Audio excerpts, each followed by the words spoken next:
Hello students, last video में हमने 10th का ईमानदारी की प्रतिमूर्ति ये स्टार्ट किया था। अब उसका आगे का भाग देखते हैं। हमने अब तक देखा था कि सुनील शास्त्री ने जिस तरह से वो जो गाड़ी थी उन्होंने चलाई थी, वो कितने किलोमीटर चलाई कितने नहीं, उसका जो लॉग बुक में उन्होंने अभी शास्त्री जी ने क्या किया था उसका लॉग बुक में हिसाब किताब करने के लिए कहा था। नेक्स्ट देखते हैं। अभी बुलाने के लिए कहा। अम्मा जी ने आने पर बोला, सहाय साहब से कहना 60 पैसे प्रति किलोमीटर के हिसाब से पैसे जमा करवा दे। यानी शास्त्री जी के बेटों ने गाड़ी कितने किलोमीटर चलाई और इसका हिसाब किताब कितना हुआ है, या 60 पैसे प्रति किलोमीटर के हिसाब से पैसे जमा करवाए। किसने? लाल बहादुर शास्त्री जी ने बोल दिया था। किसको बोला है? सहाय साहब को। और उनसे उन्होंने क्या किया? पैसे लिए। इतना जो उसका कहना था कि हम और अनिल भैया वहाँ रुक नहीं सके। जो रुलाई छुट्टी तो वह कमरे में भागकर पहुंचने के बाद भी काफ़ी देर तक बंद नहीं हुई। दोनों ही जन देर तक फुट फुट कर रोने लगे। क्या हुआ था? पैसे लिए थे। किसने? लाल बहादुर शास्त्री ने। यानी उन्हीं के बेटों से उन्होंने क्या किए थे? पैसे लिए थे। वो इतने ईमानदार थे कि उन्होंने जो सरकारी गाड़ी यूज़ की थी उनके बच्चों ने, तो उनके भी उन्होंने ऑफिस में पैसे जमा कर दिए और उसकी उनको बहुत शर्म आई और वो दोनों कमरे में गए और फुट फुट के जोर जोर से रोने लगे काफ़ी देर तक। आपसे यह बात शान के तहत नहीं कर रहा, पर इसलिए कि ये बातें अब हमारे लिए आदर्श बन गई है। सक्रिय राजनीति में आने पर सरकारी पद पाने के बाद क्या उसका दुरुपयोग करने की हिम्मत मुझ में हो सकती है? क्या बोले शास्त्री जी कि मैं राजनीति में आया हूँ तो इसका मतलब ये नहीं कि उसका मैं दुरुपयोग करूँ, और उतनी हिम्मत मुझ में नहीं है। आप ही सोचिए, मेरे बच्चे कहते हैं कि पापा आप हमें साइकिल से भेजते हैं, पानी बरसने पर रिक्शे से स्कूल भेजते हैं, पर कितने ही दूसरे लोगों के लड़के सरकारी गाड़ी से आते हैं।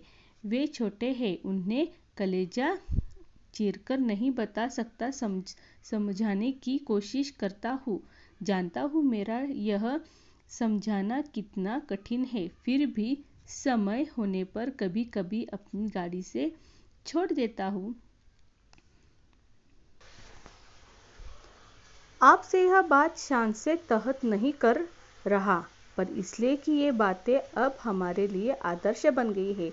लेखक कहते हैं कि ये बात तहत यानी अंतर्गत से नहीं कह रहा हो, लेकिन ये बातें जो है वो हमारे लिए आदर्श बन गई, यानी उनके पिताजी की जो बातें हैं वो आदर्श है।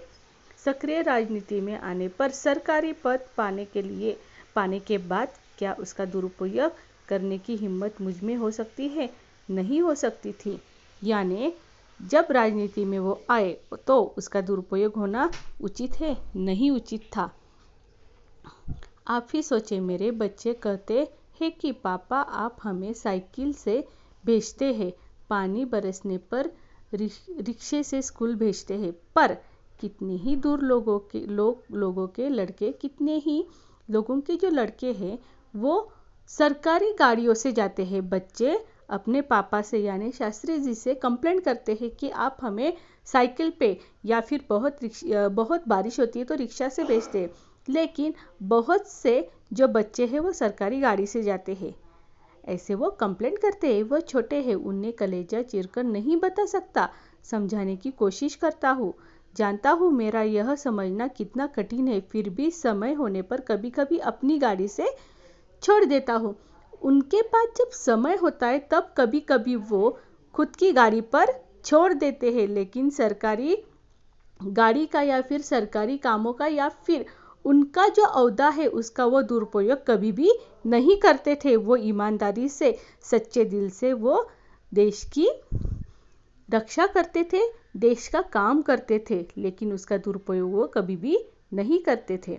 अपना सरकारी ओहदा छोड़कर आया हूँ और आपके साथ यह सब फिर जिक्र कर तनिक ताज़ा और नया महसूस करना चाहता हूँ।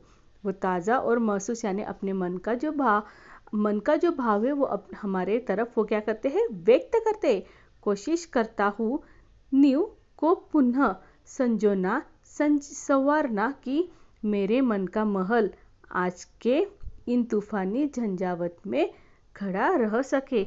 यानी जिस तरह की परिस्थिति है उसमें मेरा मन क्या है, झंझावत यानी अधड़ा रह सके, स्ट्रांग रह सके।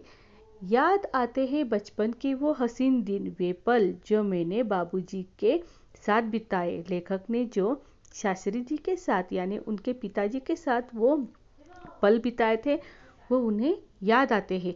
वे अपना व्यक्तिगत काम मुझे सौंप देते थे और मैं कैसा गर्व अनुभव करता था। वो कुछ काम जो थे वो लेखक को देते थे और लेखक बहुत गर्व करते थे कि उनको काम मिला है। एक होड़ थी जो हम भाइयों में लगी रहती थी, यानी एक कंपटीशन बोलते हैं ना, वो लगी हुई थी। किसे कितना काम दिया जाता है और कौन उसे कितनी सफाई से करता है। एक दिन बोले, सुनील मेरी अलमारी काफ़ी बेतरतीब हो गई है, यानी इधर उधर उसके सामान बिखरा हुआ है, तुम उसे ठीक कर दो और कमरा भी ठीक कर देना।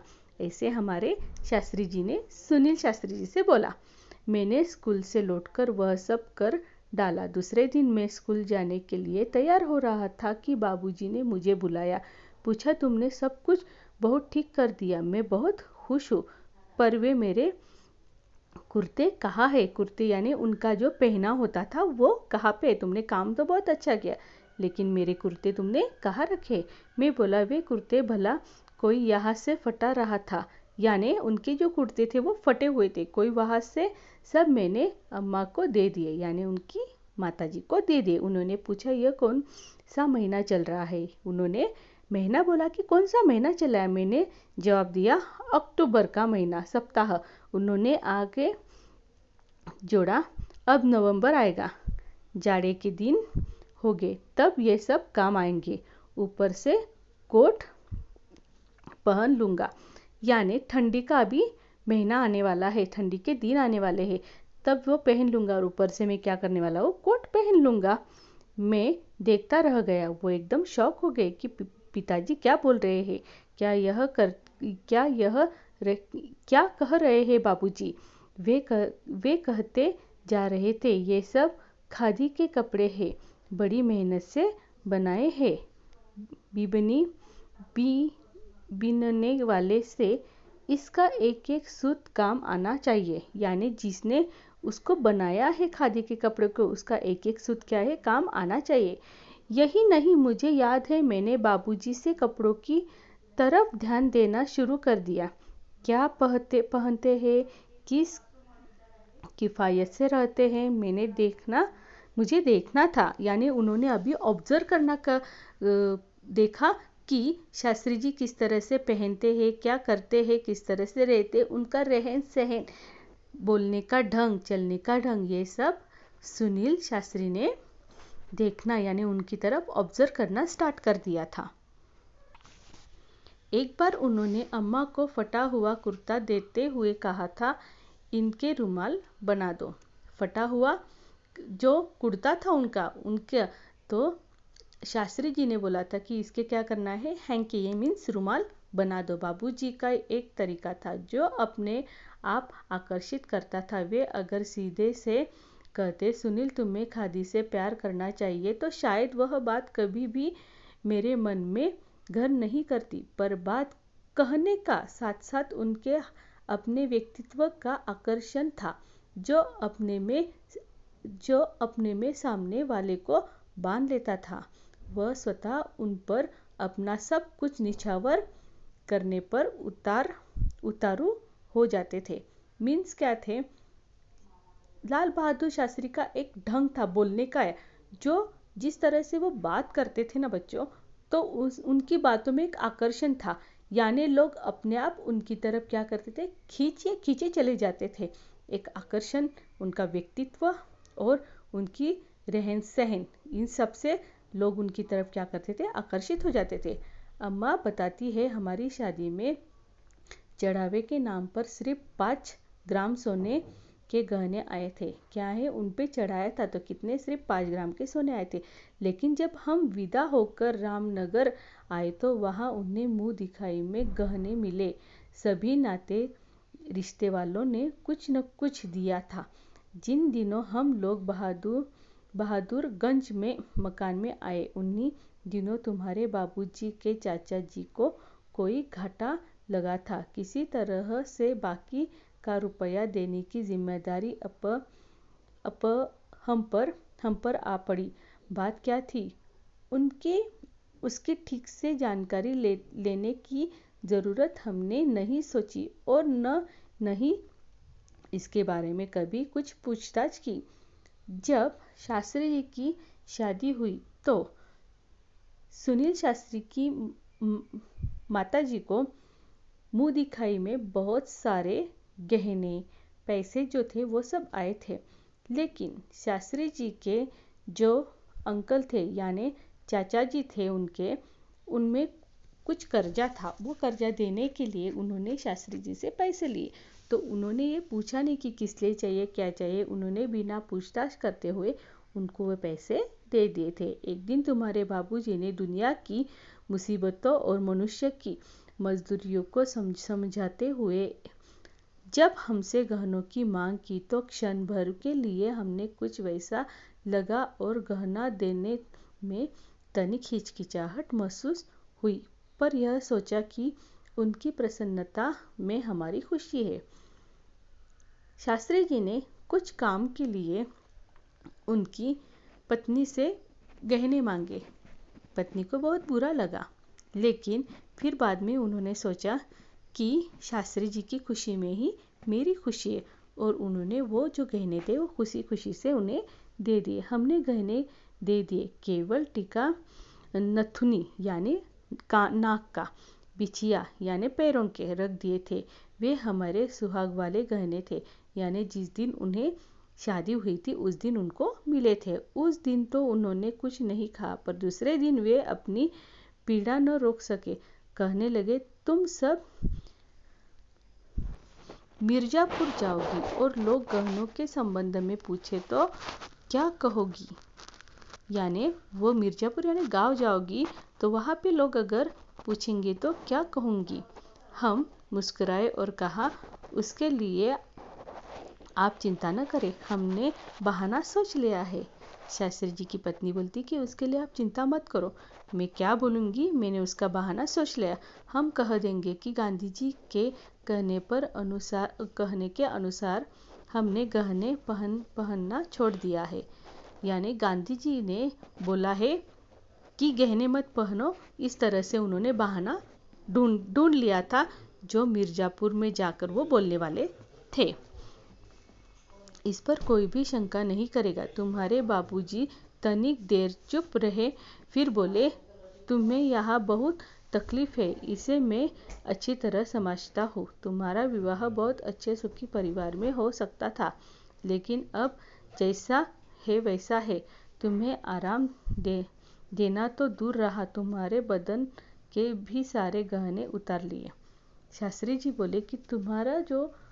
जी के पिताजी बोले कि तुम्हारा जो विवाह हुआ है इस घर से अच्छे घर में हो सकता था, लेकिन अब क्या कर सकता है, जो है वो है। हम बोले, पर जो असल गहना है वह तो हमें बस वही चाहिए। आप उन गहनों की चिंता न करें, समय आ जाने पर फिर बन जाएगा। सदा ऐसे ही दिन थोड़ी रहते हैं। शास्त्री जी की पत्नी बोलती, सदा ऐसे दिन नहीं रहते हैं, सुख के और दुख के दिन तो आते ही रहते और उतार चढ़ाव तो लगा ही रहता है। दुख सुख तो सदा ही लगा ही रहता है। इस तरह से शास्त्री जी का यह लेसन था। लाल बहादुर शास्त्री वे बहुत ही ईमानदार नेता थे, हमारे देश के प्रधानमंत्री थे, और इन्हें सच्चाई के रास्ते पर चलना ही पसंद आता था। इस तरह सा ये हमारा लेसन है। Okay students, bye bye.